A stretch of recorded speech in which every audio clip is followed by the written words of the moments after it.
Hola, buenas tardes a todas y todos. Bueno, yo me voy a permitir tomar 2 minutitos nada más, porque Alejandro Kusianovich no puede estar aquí presencialmente, entonces voy a presentar un poquito, para quienes no conozcan a Alejandro, pues para que sepan a quién estaremos escuchando. Ya a lo largo del día de ayer y de hoy, por ahí se le estuvo nombrando. Alejandro Kusianovich es doctor honoris causa por la Universidad Mayor San Marcos, también es teólogo de la liberación, fue fundador del movimiento de niñas, niños, hijas e hijos de obreros cristianos, el MANTOC, que fue el movimiento fundador del Molagnat, también del Instituto de Formación del IFEJANT, también del INFANT, del Movimiento Nacional de Niñas, Niños y Adolescentes Trabajadores del Perú. Y pues Alejandro, digamos que es el padre de toda esta filosofía que se le llama la pedagogía de la ternura, que también es algo de lo que estará abordando en la conferencia, que parte también de los supuestos de Paulo Freire, de la educación popular y de la pedagogía del oprimido. Y pues Alejandro, nada más y nada menos, pues creemos que es la persona que más ha influido en América Latina en relación al pensamiento sobre las infancias, en particular sobre las infancias trabajadoras y pues desde ese compromiso no solo para desarrollar pensamientos, sino de acompañar a los movimientos de niñas, niños trabajadores en América Latina, es que aún sin poder acomodar su agenda, porque hoy tenía un evento en la Universidad de San Marcos para poder estar aquí, pues de todo corazón ofreció su tiempo para poder grabar esta conferencia y que pudiéramos compartir su palabra el día de hoy. Entonces, pues sin más, pues Alejandro, donde quiera que estés en la Universidad de San Marcos, pues bienvenido. Adelante. Muy bien, amigos, amigas, en particular, chicos, adolescentes, varones y mujeres que están en este evento. Saludo también a los educadores, educadoras, trabajadores sociales y también, ¿por qué no?, a todos los compañeros que durante este largo tiempo han estado junto con otra generación seguramente de chicos, de chicas, de muchachos, muchachas, soñando y pensando en lo que significaría el tener una organización propia de los chicos, de los niños, las niñas, los adolescentes, que de alguna manera nos llenamos de alegría al conmemorar estos primeros 20 años. Y decimos 20 primeros porque por algún lado hay que empezar, ¿es cierto? Pero a mí me parece fundamental en relación a esto expresar la gratitud que hay que sentir, no solamente de los que han beneficiado de la organización durante estos 20 años, porque este no es un aporte solo a los niños de la organización que ustedes representan o en la que ustedes colaboran, sino fundamentalmente es una contribución a la sociedad global en su conjunto, el saber que hay criaturas, niños y niñas, en particular del mundo indígena, que son capaces de tener una voz propia, que son capaces de decirle al mundo de hoy cómo ellos se sienten, cómo ellos miran lo que el mundo adulto está entregándoles como tipo de sociedad o lo que podríamos llamar qué tipo de futuro les estamos entregando. Entonces, los 20 años del Melel no son 20 años propiedad privada de ustedes, nos pertenecen a todos.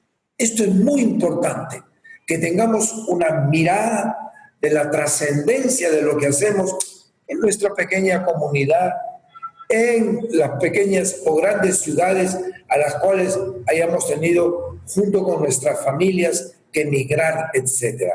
No es un fenómeno que podemos circunscribir solo a la geografía y al tiempo en una localidad, en este caso en los lugares donde el movimiento LEL está presente. Lo digo para que vean la repercusión internacional que tiene el trabajo que ustedes han venido haciendo durante 20 años, o que otros chicos hoy adultos, jóvenes, que los han precedido han hecho. Y lo digo porque nada local es simplemente local. Todo lo que hacemos en nuestro barrio, en nuestra comunidad, en la montaña donde estamos, en el barrio, todo eso no es ajeno a lo que pasa en las estructuras a nivel internacional. Entonces, mover una aparente pequeña pieza, como podría ser los niños organizados en San Cristóbal, en Chiapas, en los lugares donde ustedes han nacido como organización, han crecido como seres humanos, eso no es ajeno a lo que centros de poder y de decisión deciden sobre nuestras vidas. Entonces, la dimensión internacional del MELED no está porque forman parte del Molagnat, porque se han reunido en Lima, porque vinieron para los 40 años del Mandó, porque estuvieron... No son los viajes lo que hace la internacionalidad de nuestra vida y de nuestra organización. La internacionalidad está inscrita en que pertenecemos como seres humanos a una especie que cubre el mundo, a una especie humana que es parte del conjunto de las cosas. Lo que se haga con una persona tiene dimensión política, tiene dimensión internacional. Por eso que yo los felicito por estos 20 años de vida, a modo de saludarlos en esta ocasión. El tema que me han pedido es un tema, como todo tema, ¿no es cierto?, que hay que discutir. Aquí no hay dogmas. Si yo les contara cómo empezamos en los años finales de los años 60, les cuento para que sepan de dónde viene esta, no la palabra, sino el sentido que se le dio a esta expresión protagonismo. En esos años, aquí teníamos una situación populista interesante, tengo que decirlo, un gobierno militar que se proclamó un gobierno autorrevolucionario, ¿no? Se autoproclamó como revolucionario. Muy bien. ¿Y qué planteó? Planteó una cosa que era bien interesante. Esta tiene que ser una sociedad de participación plena. El concepto de participación plena era un elemento que circulaba en las organizaciones sociales. Pero un grupo de jóvenes, trabajadores de la ciudad, a nivel nacional también, decíamos, hay que hablar de participación plena. Van a decir que somos hechura del gobierno militar. Decíamos, la participación es importante, pero tenemos que demarcarnos, no por el prurito de ser distintos, sino decían, para que no nos confundan, que somos ciegamente seguidistas de lo que se plantea. Y entonces un compañero, un politólogo de la universidad, que conversaba, que discutía en una sesión que tuvimos grande, él dijo una expresión muy simpática. Y estoy hablando del año 68 para el 69. Dijo, estamos asistiendo en el país a una movilización protagónica de los campesinos, de los trabajadores, de los pobladores de las ciudades. La expresión está emergiendo en forma más visible el protagonismo de los sectores populares. Chuta. Pero nadie levantó la mano para decir, oye, explícanos esa palabreja, protagonismo. Nadie.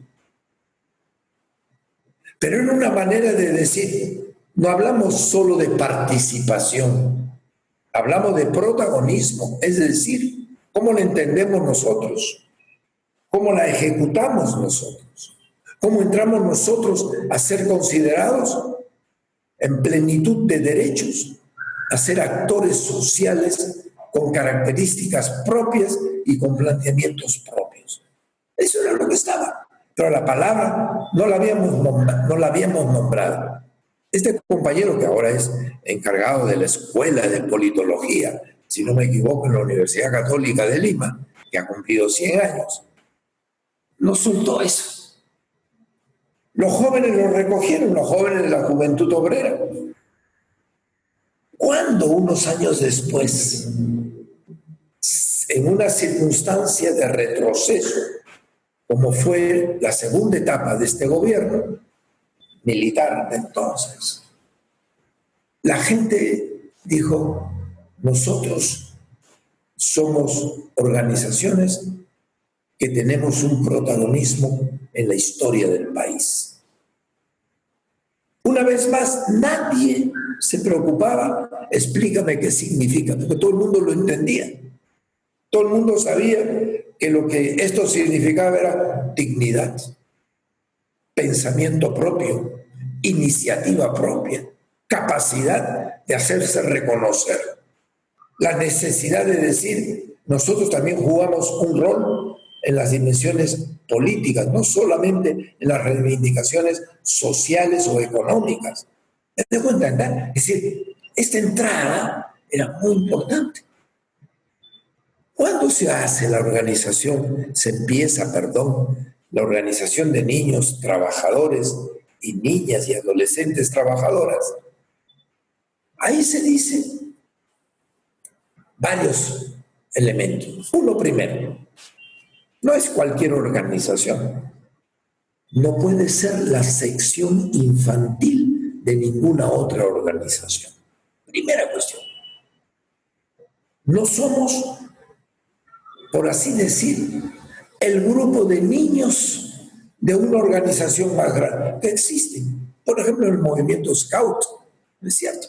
Hay los lobatos, los Scouts, los Roberts y así. O sea, hay una jerarquía de pertenencia.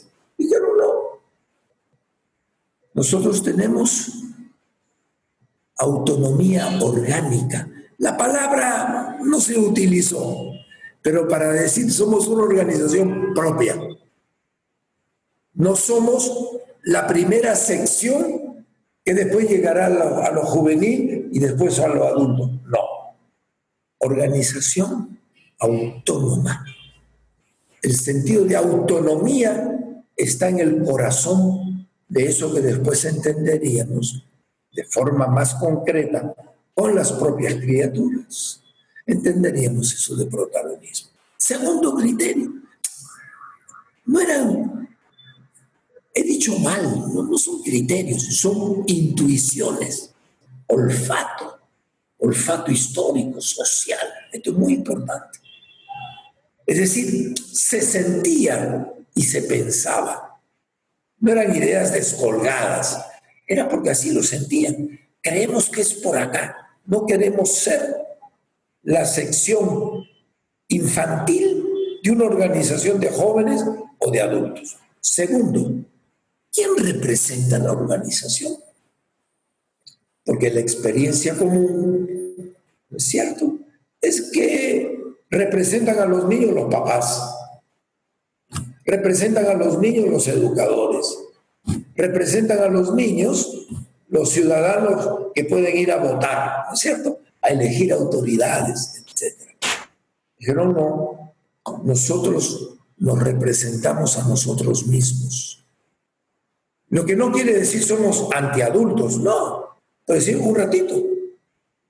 Yo tengo pensamiento, tengo sentimiento, tengo capacidad de palabra, es la mía.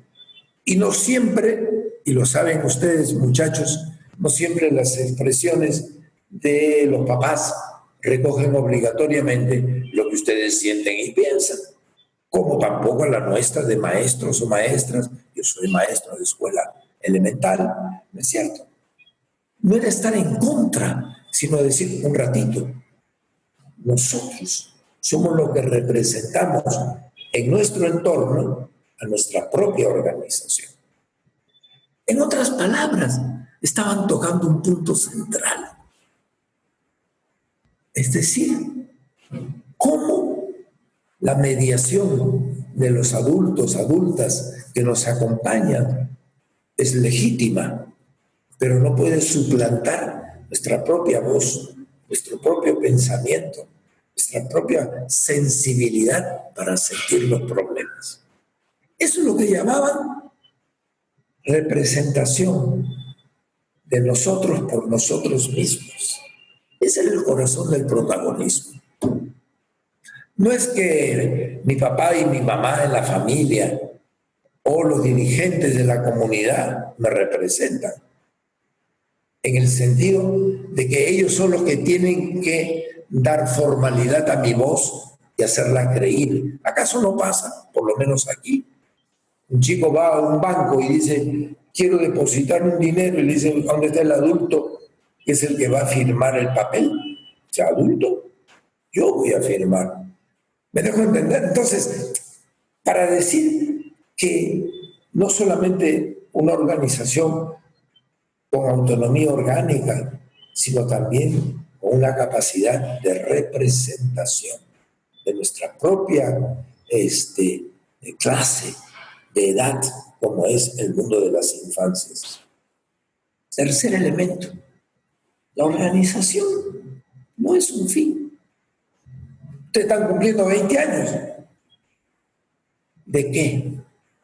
De ir trabajando una herramienta, un instrumento que llamamos organización. ¿En función de qué?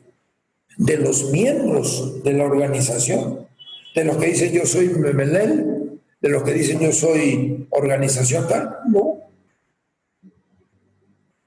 La organización es una herramienta en manos de los que están organizados para llegar a la gran masa de niños, niñas y adolescentes, trabajadores o no trabajadores, que no están suficientemente conscientes o que están más conscientes y nosotros no los hemos recogido, no hemos aceptado su mensaje para vehiculizarlo, para ponerlo en marcha a través de nuestra organización. Entonces, el tercer elemento era, estamos en función no de los miembros de la organización, sino de la gran masa, como decíamos en esas épocas, en la gran masa de tantos chicos, chicas, campesinos, indígenas, urbanos, en barrios marginales, etc. La organización no es un club en donde son los miembros del club los que tienen derecho a participar y a opinar. No. Una organización de chicos trabajadores está siempre abierta a qué pasa con el resto de compañeros y compañeras que están igual que nosotros viviendo y trabajando. Ustedes lo saben. ¿Cuántos chicos de los que ustedes se encuentran en los mercados o en la ciudad, cuántos de ellos están organizados en el Melel? ¿Cuántos son? En el Melel hay tantos. Pero eso no interesa el número. Lo que interesa es cuál es nuestro discurso, qué es lo que estamos planteando, cuál es el sentido de las acciones que estamos haciendo. Esto para evitar que seamos una especie de club cerrado a los que tienen el carnet, a los que tienen, ¿no?, los que se han inscrito. La perspectiva de un movimiento de niños trabajadores es una perspectiva amplia. Claro que necesitamos que los que formalmente están en la organización tengan elementos fundamentales para llegar a los demás. Pero si la organización no me abre al mundo de otros compañeritos y compañeritas, estamos liquidados. Después yo les voy a contar cómo la Organización de Niños Trabajadores también desarrolló una perspectiva mucho más amplia de hablar simplemente de los otros niños y niñas o adolescentes del mundo popular. La tercera cosa es una organización. Nuestra propia tiene que ser una organización con un profundo sentido educativo. ¿Qué quiere decir educativo? Quiere decir una preocupación por cómo pensamos, cómo sentimos las cosas, cómo las vivimos, cómo las describimos, qué causas tienen las circunstancias que nos tocan vivir. ¿Por qué esto? ¿Por qué la injusticia? ¿Por qué el maltrato? ¿Por qué la discriminación? Me dejo entender. Entonces, o es una organización para reaprender a pensar con la propia cabeza. Esto es fundamental, muchachos. Esta es la contribución del milenio. Esa es su contribución. Porque no cambiamos el mundo de un día para otro, pero tampoco cambiamos la manera de sentir y de pensar en un instante. Eso hay que discutir. El pensamiento crítico. Y no porque nosotros tengamos la razón, no. Tenemos que aprender también de que hay otros que piensan y mejor que nosotros. ¿Por qué no? Claro que sí. Apertura. Pero no tragarnos todo lo que la escuela nos vende. No tragarnos todo lo que los medios de comunicación nos entregan. Así. No decir, eso es lo que ha dicho el señor tal o la señora tal. Y así tiene que ser. Aprender a procesar a partir de la propia experiencia, vivencia y de lo que nos va diciendo hasta qué punto esto va. Esa era la cuarta característica. Y la última, esta intuición fue, a veces la tentación que tenemos los adultos, en particular los que trabajamos en el mundo juvenil, y cuando nos invitan a trabajar en el mundo de los niños, adolescentes, casi hacemos como un resumen de lo que se hace con jóvenes y lo aplicamos a los niños. ¿Cómo? A mí me ha tocado trabajar en escuelas de noche, donde venían adultos, jóvenes, obreros, empleadas, etc. ¿Y qué hacíamos en la escuela nocturna? Hacíamos lo mismo que hacíamos en la escuela del día, pero adaptado. Eso no vale. La pedagogía del movimiento tiene que ser reinventada a partir de las características propias de la generación de niños, de niñas, de adolescentes que van viniendo. Y no aplicar lo que es válido para los jóvenes, puede ser válido para los chicos. Si lo hago más facilito, si lo explico, no. Hay que reinventar, se necesita imaginación. Yo estoy convencido de que eso es un trabajo muy exigente, pero muy necesario. Entonces, estas eran las características. Y esto del protagonismo.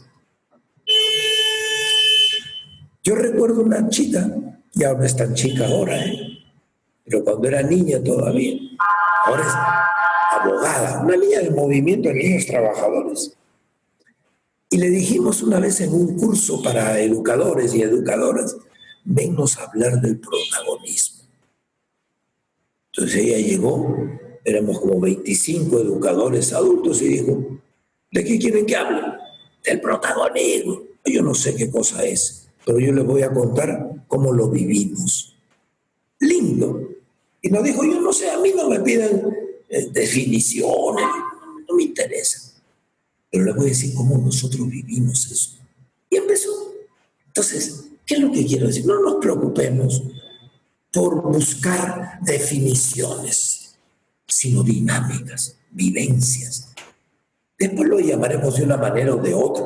Además, en nuestras lenguas originarias tenemos una riqueza de expresión de realidades que el castellano se queda bien pobre, honestamente. Bien pobre. ¿Ah? Cuando aquí decimos sumas causai o sumas jamaña en quechua o en aymara, y no hablo de las lenguas amazónicas, que son 60 y tantas, ¿no es cierto? No. Uno dice, eso tiene otro sabor, porque tiene una... es normal. Entonces, la expresión protagonismo no viene de nuestras lenguas originarias. Ni siquiera viene del castellano, viene del griego, fíjense ustedes, pero que tiene una gran riqueza. Entonces, sí es importante que nos digamos, protagonismo. Llegó un momento que sí había que decir qué significa finalmente. No solamente no me cuentes tu experiencia en la que tú tienes derecho a participar, que tú afirmas que tu manera de ver las cosas tiene que ser escuchada y si es necesario tomada en cuenta, etcétera, etcétera, ¿no es cierto? Y ahí entonces sí se nos ocurrió ir a buscar un poco qué significa esta palabra en su origen griego. Y ahí apareció esto. Es decir, un ejercicio de querer señalar, ¿cierto?, ¿de dónde viene esto? Y la palabra protagonismo, la expresión, es un significante tan grande que yo puedo meter cualquier tontería dentro. Esa es la verdad. Es como cuando uno dice amor, está bien, ¿y qué pongo abajo? No es cierto. O cuando uno dice, yo no sé, calidad educativa, ¿y qué pongo abajo? Entonces, con protagonismo pasa exactamente lo mismo como nos pasa con todas nuestras grandes expresiones que tienen peso y que tienen valor. Una primera cuestión. Protagonismo viene de argeo. No dirá, ¿qué me está diciendo este? ¿No es cierto? Lo que te estamos diciendo tiene que ver con poder. Esa palabra para los griegos tiene que ver con poder. Entonces, ejercer el propio protagonismo es un problema de poder, claro que sí. No quien le tuerce la mano al otro, sino fundamentalmente porque unos tienen más poder que otros en la sociedad y porque ejercen el poder como si éste no tuviera que estar en función de los demás. Todo el tema de poder es un problema clave. Dos. Pero también esas palabras saben lo que quiere decir. Dignidad. Esto es clave. Dignidad significa, si yo soy protagonista, eso toca lo más profundo de mi ser. Negar el protagonismo no es una medida táctica para controlar a los niños, a los jóvenes, no. Es tocar su dignidad, su mundo interno, cómo me siento, quién soy yo o no soy nadie. Ustedes lo conocen perfectamente como lo conocemos aquí. Que hay crímenes de lesa humanidad, aunque hayan sido hechos en las sombras, entre árboles perdidos en las montañas y enterrados. Los que hemos tenido conflictos serios, armados, conocemos eso. Decimos, hay crímenes de lesa humanidad. Matar a un campesino, una campesina. Eso es tocar al conjunto de la humanidad. No lo sentimos, eso es verdad.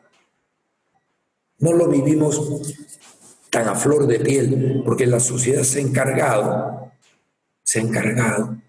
de que no sintamos con tanta vehemencia y fuerza lo que pasa en Siria, lo que pasó en Irak, lo que pasó en el Congo, lo que pasó en América, las dictaduras que tuvimos en nuestro país. Eso es verdad.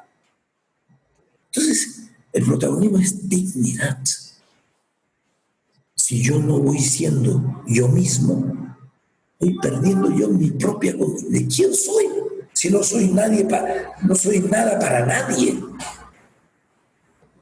Pero también tiene que ser otra cosa. El protagonista es el que toma iniciativa, el que se mueve, el que dice, vamos para acá, vamos para allá. A mí no me gusta, lo digo con toda franqueza, líder. Eso viene del mundo, de otro mundo. La palabra líder, ¿no es cierto?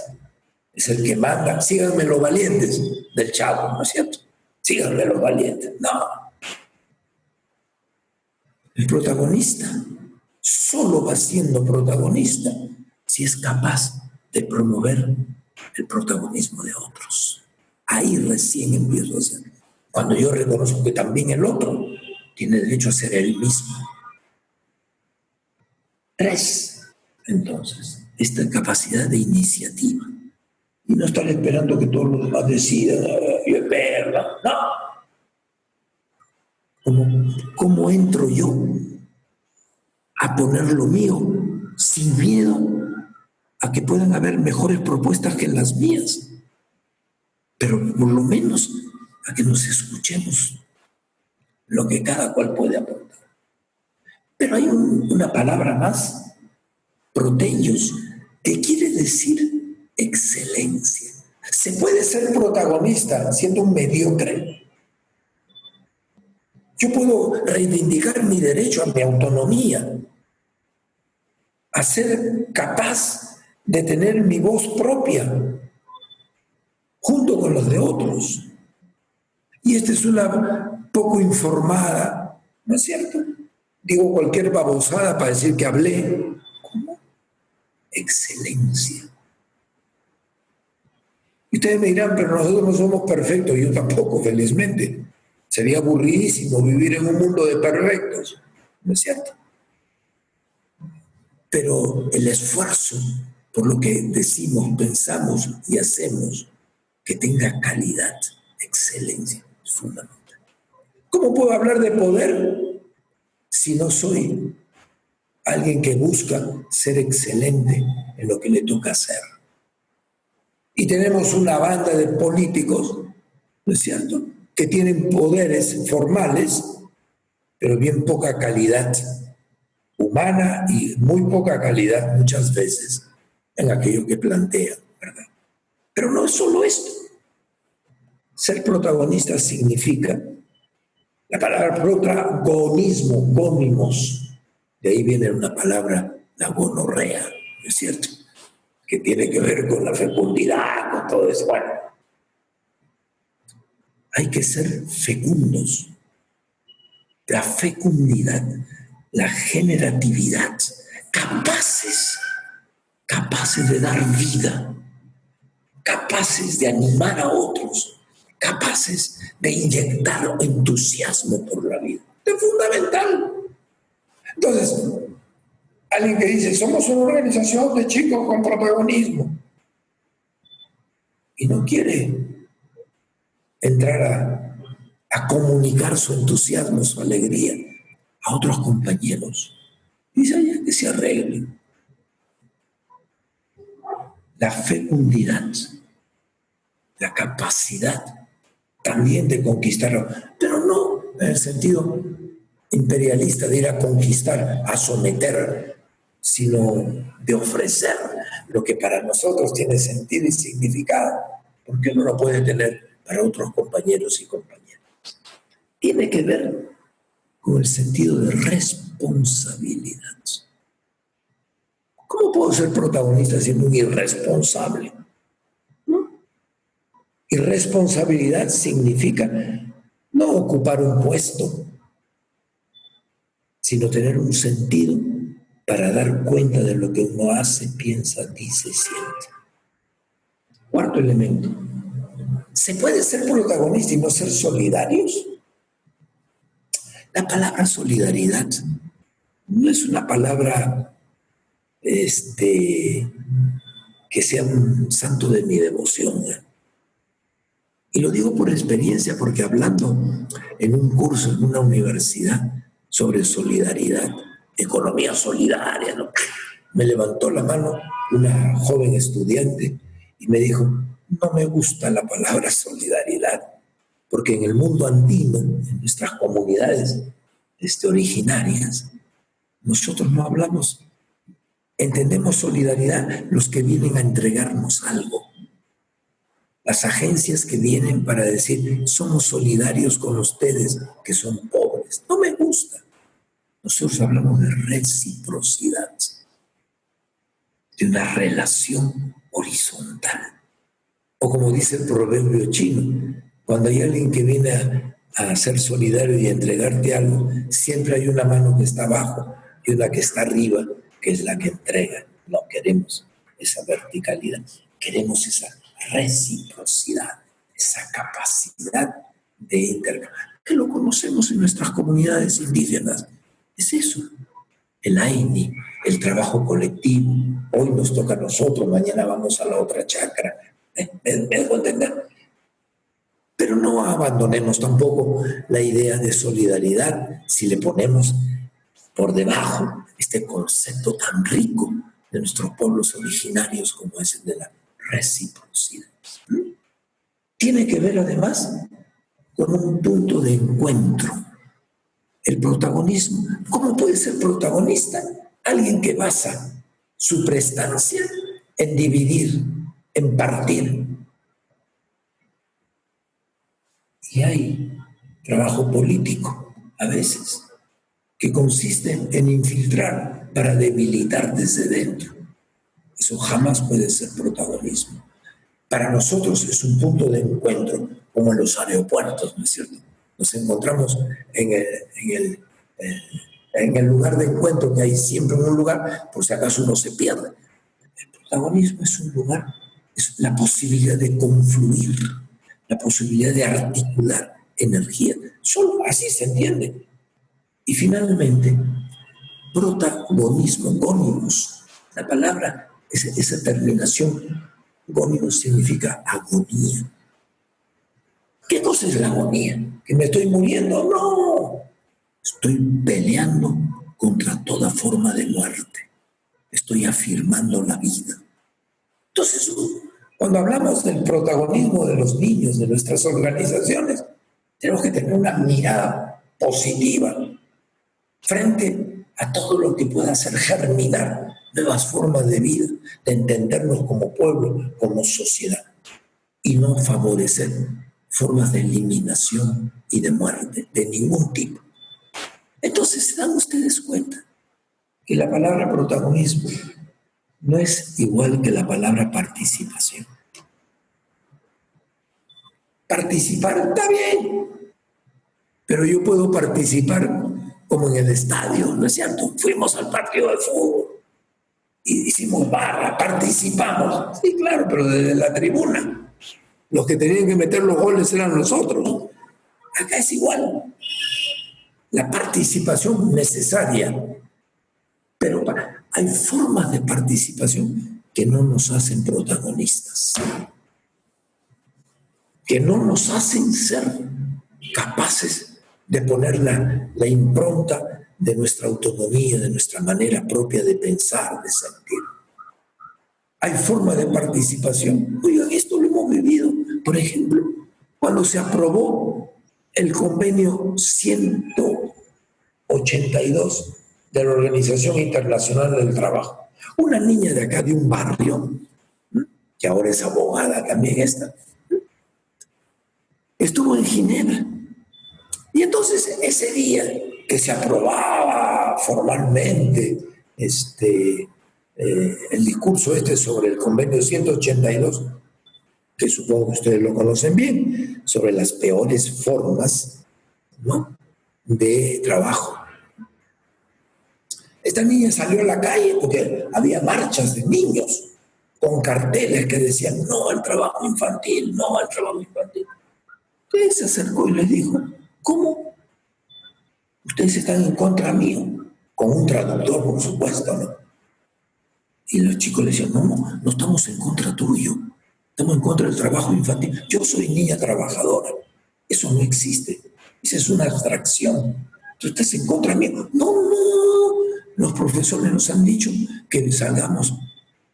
Estaban participando, aplaudiendo ese convenio. Y no sabían qué era lo que estaban aplaudiendo. Creían que estaban peleando contra el trabajo infantil en la nube. Y ahí se encontraron con alguien de carne y hueso que le dijo, ¿estás en contra mío? No, en contra tuyo nunca. Fíjense qué interesante. ¿Qué es lo que quiero decir con esto? Que en el fondo, se trata de que cuando hablamos de protagonismo, tenemos que hablar de dignidad. De dignidad. El eje central es somos personas dignas, aunque tengamos miles de limitaciones. Oigan, pero yo aprendí una cosa bien interesante. Después de años de estar hablando y trabajando esto de protagonismo, tuvimos un encuentro en el año 2005 en Lima, en lo que fue el Congreso Mundial por los Derechos del Niño y Adolescente. Y aquí se reunieron, año 2005. Había chicos de Sudáfrica, chicos de El Salvador, de Nicaragua, en fin. No recuerdo si estaban algunos de ustedes. Y fueron a discutir en los grupos. Cuando volvieron con sus papelotes, dijeron lo siguiente: no hablemos más de protagonismo. Chuma, dije yo. O sea, casi 30 años de haber trabajado esto, y ahora dicen, no hablemos más, porque nos ha traído muchos problemas. Lindo. Yo le pregunto, ¿y qué cosa es lo que plantean? Hablemos de coprotagonismo. Qué bacán. Fíjense ustedes, un concepto que va desarrollándose y se va profundizando. Si nos hubiéramos quedado con el año 1968, 69, estaríamos liquidados. Los niños de la América Latina, Centroamérica y el sur dijeron, hablemos de coprotagonismo.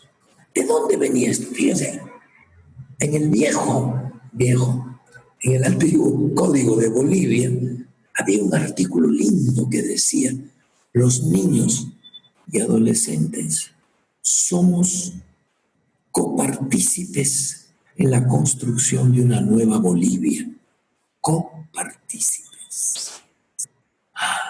Y de ahí sacaron la idea del coprotagonismo. Quiero decir, nosotros solos no vamos a cambiar el mundo, como los adultos solos no lo han cambiado. Tenemos que juntarnos. Entonces, el concepto de coprotagonismo es decir, una nueva relación entre el mundo adulto y las nuevas generaciones. Estaban colocando un tema de relaciones intergeneracionales, que no se trata que afirmar la autonomía de los niños es negar la autonomía del adulto. No hay ninguna autonomía absoluta. Somos todas autonomías relativas en relación a otros. Muy, muy clave. A mí me pareció genial que esto fuera planteado por los chiquillos. Y ellos lo dijeron. Nos ha traído problemas. Somos una organización protagonista, etc. ¿Qué se han creído ustedes, mocosos? Pues somos coprotagonistas. Nosotros afirmamos nuestro protagonismo. Pero ¿y el de ustedes cómo es? ¿En contra de este o nos articulamos? Nos obliga a pensar las relaciones a todo nivel. No es que el niño en la casa le diga al papá, si me tocas te denuncio, ¿no es cierto? Sino, ¿cómo padres e hijos son capaces de decir, ¿cómo vamos articulando nuestras autonomías? Ustedes tienen su responsabilidad, yo tengo la mía. Nadie es el otro, nadie es el otro. Pero nadie puede ser sí mismo sin el otro. Esto es fundamental. Ni entre hermanos somos los mismos, ni mellizos somos los mismos, ni salidos del mismo vientre. Pero eso no quiere decir de que yo pueda ser yo mismo sin tener en cuenta las relaciones con los demás. Los demás me hacen, así como yo contribuyo a que los demás vayan siendo. Entonces, en esta relación es fundamental este concepto del coprotagonismo. Y yo quiero afirmar de que eso vino de la experiencia. En una sociedad jerárquica, jerarquizada, donde el adultocentrismo sigue siendo una característica, y no hablo solo de varones. El adultocentrismo es de varones y de mujeres, cómplices en una relación muchas veces con las nuevas generaciones. Que los propios chicos digan, hablemos de coprotagonismo, es decir, cómo nos vamos entendiendo. Vino de los chicos, no vino del mundo adulto. Es interesante esta contribución, por supuesto, en un lugar sencillo, en un evento, pero esto ha ido tomando cuerpo a poco y hay que hacer que porque a veces se dice, ustedes están fomentando una rivalidad y una falta de respeto a los adultos, afirmando que los chicos son protagonistas. ¿Así? Por eso que ellos dicen, para evitar problemas. Hablen, pero no solo para evitar, sino que eso tiene que ver con una manera de ver el mundo, ¿no es cierto? Ni siquiera las grandes revoluciones tomaron suficientemente en cuenta la palabra y la opinión de los niños, aunque a veces utilizaron su energía, su fuerza y su entusiasmo para cosas no confesables. Entonces, fíjense ustedes, el coprotagonismo demuestra el desarrollo de una categoría que fue fecunda para entender la necesidad de afirmar la condición de actores sociales, de actores políticos, de actores éticos de las nuevas generaciones.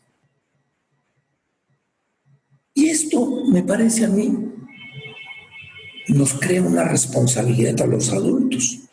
Oigan, yo como adulto, ochentón además, ¿no es cierto?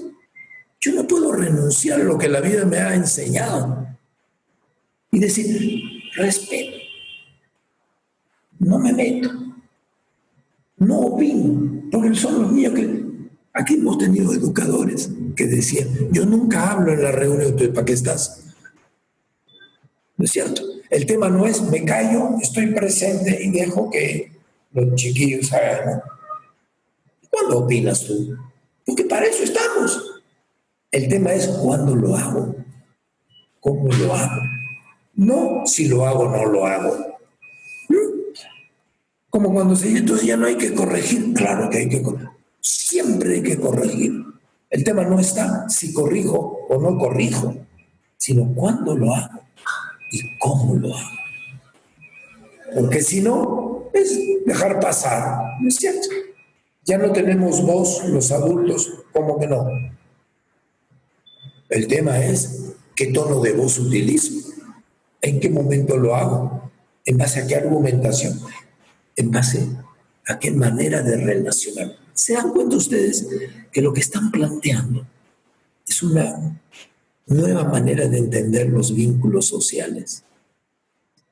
Es decir, cómo se relacionan las sociedades, cómo nos relacionamos al interior de la sociedad familiar, al interior de la escuela, al interior del distrito, al interior de las distintas formas e instituciones en las cuales nosotros nos relacionamos o nos encontramos con otros. El mundo, por lo tanto, adulto está llamado también a repensarse así. Claro que ha habido problemas. Hay chicos que dicen, yo soy protagonista y por lo tanto no me toque, no me diga nada. Bueno, es comprensible que puedan haber estas conductas, pero no ese es el sentido del protagonismo. El protagonismo no es la autosuficiencia. El protagonismo no significa ya no necesito del mundo adulto.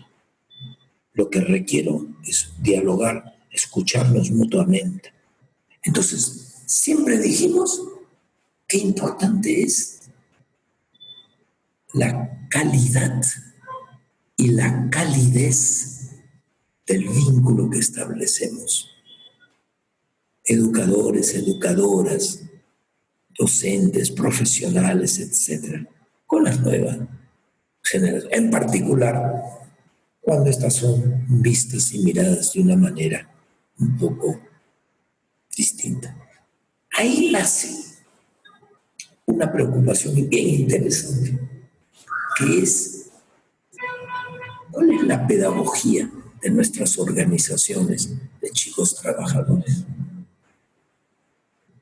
Y ahí dicen, es una pedagogía basada en la fuerza del cariño, de la ternura. Que no es un romanticismo, ¿no es cierto? Que no es, ay, hay que ser bueno, no. Por tanto, y esa fue una intuición que se fue cultivando hasta que se plasmó en los años 90, al principio de los 90, como una pedagogía de la ternura, como la pedagogía del protagonismo. Ahí se articulan estas dos cosas. Pero quisiera ciertamente volver sobre un elemento que creo que es importante. ¿Por qué hablamos de que la participación, la Convención sobre los Derechos del Niño ha creído que ha inventado de forma radical el derecho a la participación? Si yo les pregunto a ustedes, ¿en qué artículo dice eso? No lo van a encontrar, no existe. La Convención en ningún artículo dice el niño tiene derecho a participar. En la literalidad de la Convención no está. Entonces hay que hacer todo un análisis para decir, yo tengo derecho a organizarme. Ah, qué interesante.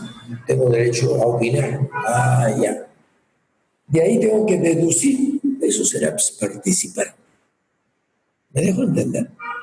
Pero literalmente solo existe cuando dice los niños tienen derecho a participar en actividades culturales y de juego y recreación. Ahí sí que participen. Una especie de corralito, ¿no es cierto? Como con los niños que tienen un corralito para que no destrocen el resto de la casa. Se les mete ahí para que jueguen, etcétera, bajo la vigilancia. Pero en lo social, en lo político, ahí no. Entonces, fíjense ustedes, el discurso de la participación hay que deducirlo de la literalidad de la Convención. 13 años antes de la Convención ya había en América Latina organizaciones como las de ustedes que decían, un ratito, yo tengo derecho a ser protagonista de mi propia vida y por lo tanto tengo derecho a que se me escuche, 13 años antes. Vamos a cumplir 100 años que la Declaración de Moscú reconocía cosas bien interesantes sobre los niños. ¿Saben lo que decían? Los niños tienen derecho a elegir al director de su escuela. 1918. Los niños tienen derecho a elegir al docente de su aula. ¿Les parece poco? 100 años. Entonces, no es una invención. La convención tiene grandes méritos, sí, pero también tiene la responsabilidad de no haber recogido lo que ya se planteaba desde las organizaciones de niños, lo que ya se planteaba desde la academia, que han escrito mucho antes. ¿Por qué? Porque la convención fue el resultado de ciento y tantos países a discutir, ¿no es cierto? Normal, pero en medio de sus limitaciones sigue siendo un punto de referencia básico, mínimo. Aquí decimos una cosa que es importante. Más atrás de la convención, no. Pero más adelante de la convención, ¿por qué no? ¿Me dejo entender? El discurso del protagonismo va más allá. Va mucho más allá. Un compañero importante, de quien yo reconozco su talante intelectual, ¿no? Roger Hart, que ha escrito mucho sobre participación y tiene un texto que se llama Children's Participation, la participación de los niños. Estando en Trondheim, en Noruega, para un evento internacional, antes de entrar a la sala, lo cuento como una anécdota, yo veo un libro sobre la mesa, como dicen los gringos, for display, o sea, solo para ojear, ¿no es cierto?, no para llevárselo. Entonces yo miro ahí, y había este texto, lo abro, interesante, y entrábamos ya a la sala, y ahí decía, hay gente que está con la convención y la participación, lindo. Hay gente buena, pero que se ha ido beyond the convention, se han ido más allá de la convención. Yo te dije yo.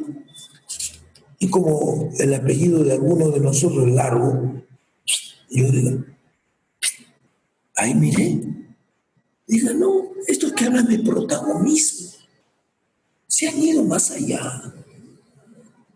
Y hay algunos que ni siquiera hablan de participación. Entonces yo entré a la sala, ahí estaba sentado Roger Hart, ahí estaba sentado. Entonces yo dije, bueno, hay algunos que hablan de muy bien, otros que están más allá y otros que están atrás. Yo creo que hace 13 años, y la convención no lo recogió, se venía hablando en América Latina de la necesidad de desarrollar el protagonismo de los niños, niñas, en particular de los niños trabajadores. Entonces, ¿qué es lo que quiero decir?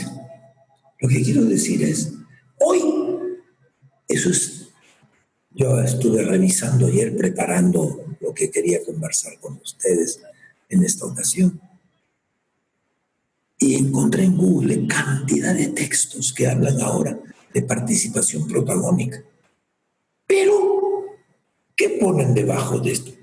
Todas las categorías que utilizamos pueden ser cooptadas en otro esquema, pueden ser retomadas, uso la frase, pero la vacío de su contenido. Siempre es un riesgo. Entonces no hay que defender una palabra, lo que hay que defender es una corriente de acción, de pensamiento, de revisión crítica de lo que vamos haciendo, porque también nos equivocamos, también tenemos limitaciones. Cada generación trae sus propias cosas. Como educadores nos toca dejarnos sorprender. Y yo voy a decir al final una cosita que me parece fundamental, por la cual yo me saco el sombrero delante del velero. Le digo con toda sinceridad. ¿Y por qué tiene una significación política fundamental la existencia de un movimiento como el de ustedes? Que no la tenemos en otras partes. Eso es algo que tiene un rol histórico, profético, yo diría. Y lo voy a decir después por qué. Entonces, volviendo a esto, esta perspectiva de no cerrarnos frente a las críticas tampoco. Escuchemos para ver qué de ahí podemos mejorar. Cuando los chicos reunidos hace ya unos años dijeron no hablemos más de protagonismo, sino de coprotagonismo, uno se sintió medio zamaqueado, después uno dijo, tienen toda la razón, parten de su experiencia y han encontrado una fórmula interesante. Todas nuestras categorías y nuestros discursos son cooptables por el imperio, por las formas dominantes de querer imponer una manera de entender a las infancias, en particular a la infancia trabajadora, en particular. Yo quisiera retomar esto rápido de la pedagogía y la ternura, si les parece.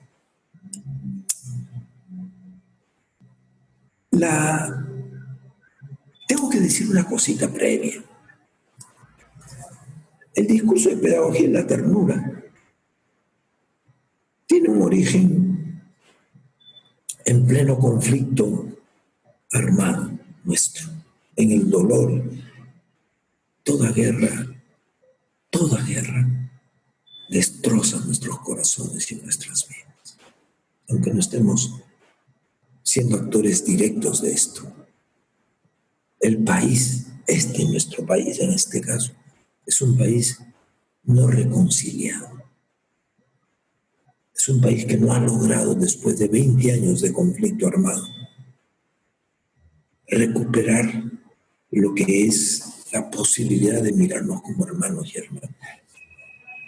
El modelo civilizatorio dominante hoy día nos coloca otros escenarios y se cree que olvidar es la manera de sanar. No.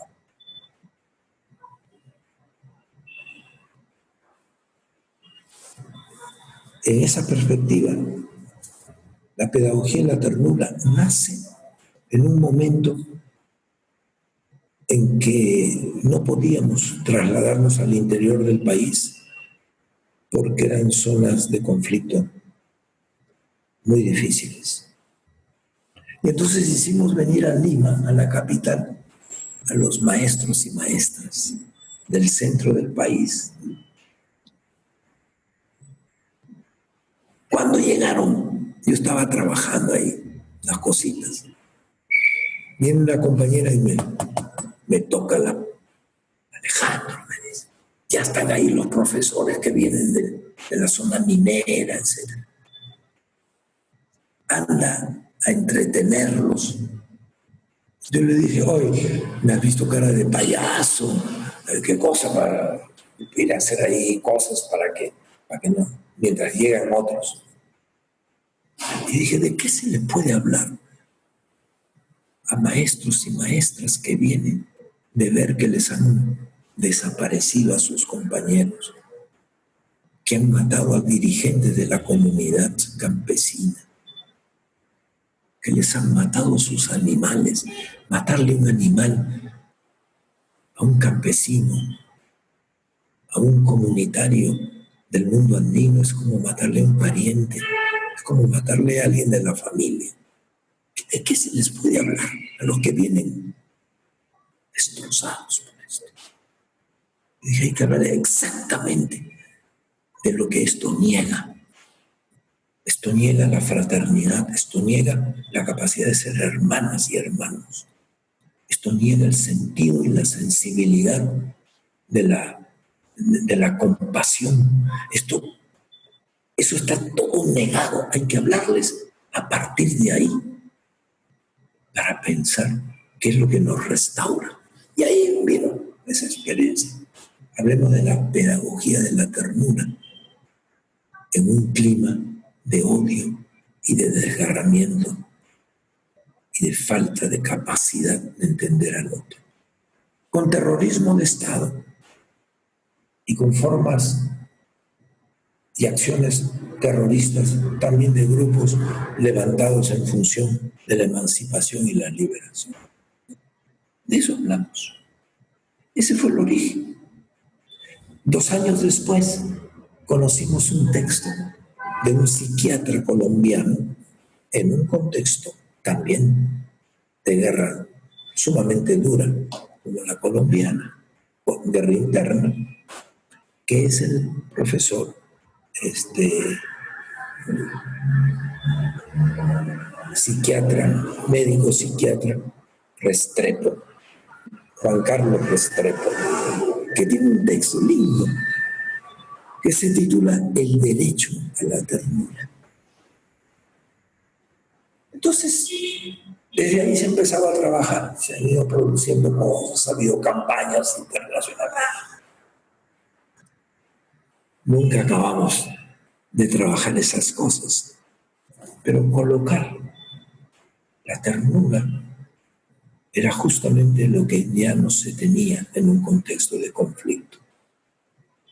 Porque la ternura no es blandura, es exigencia, es el derecho a amar y a ser amados, que fue lo que plantearon los niños en África. ¿Cuándo sale la convención? Los niños y adultos de la época leyeron, está bien, pero aquí faltan muchos derechos que en nuestras comunidades son importantes y aquí no están. Y levantaron una lista de 24 derechos propios de los pueblos originarios del África.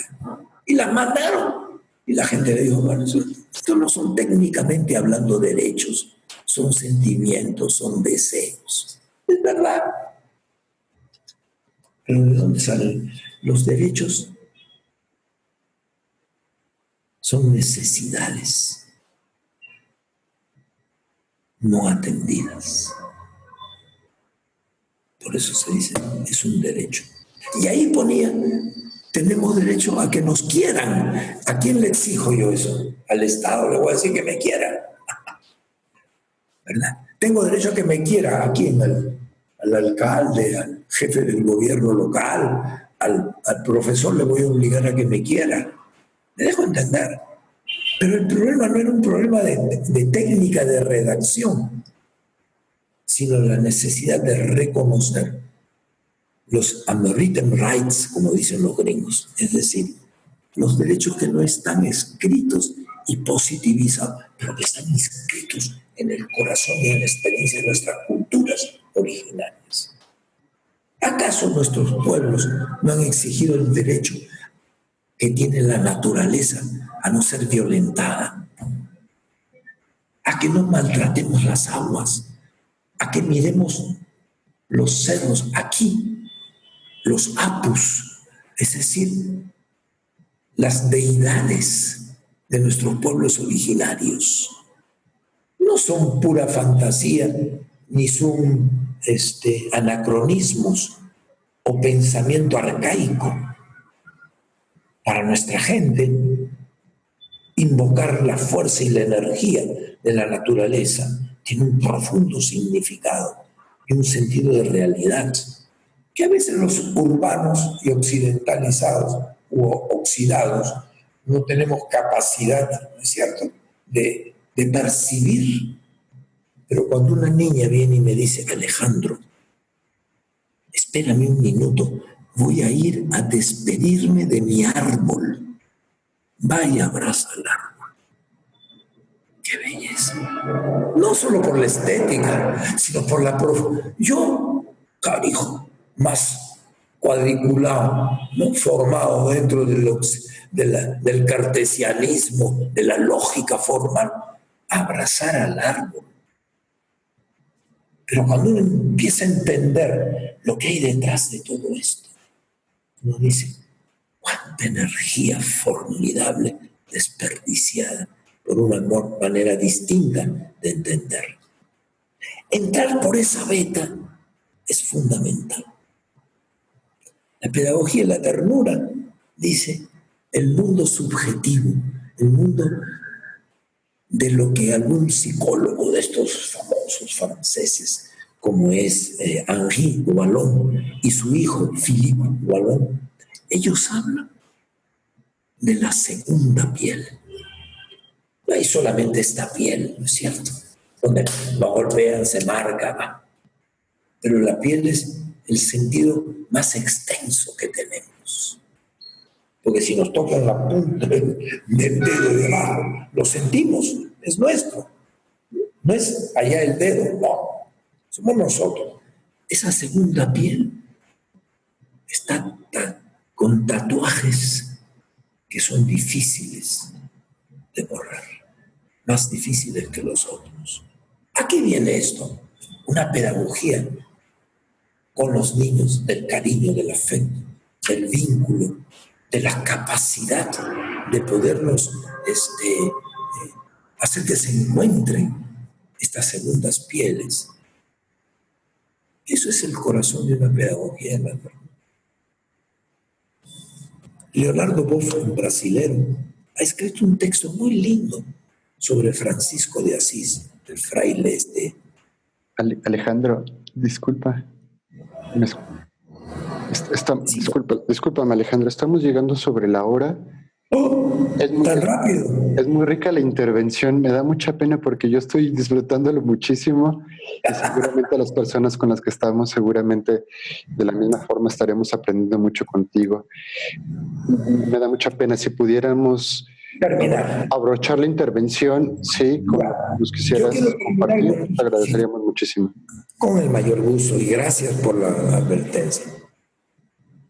Una, cuando Boff dice ternura, vigor y ternura. Vigor, exigencia. No es dejar pasar las cosas, hay que ser exigentes, pero sin perder la capacidad del afecto, la ternura, la cercanía. Dos, y con esto cierro. El significado para mí del Melel Sojobal es un significado de carácter ético, fundamental hoy a nivel internacional. Quiero señalar que es de carácter ético, político, aparentemente utópico, pero muy concreto, práctico. En primer lugar, después de la reunión en Cartagena, en mayo del 2010, cuando la Organización Internacional del Trabajo dice que hay que ahora atacar es una palabra no de ellos, pero que hay que enfrentar el trabajo infantil indígena. ¿Saben lo que quiere decir? La nueva colonización a través de estos organismos internacionales, la nueva colonialidad de los poderes de las corporaciones. Hay que combatir el trabajo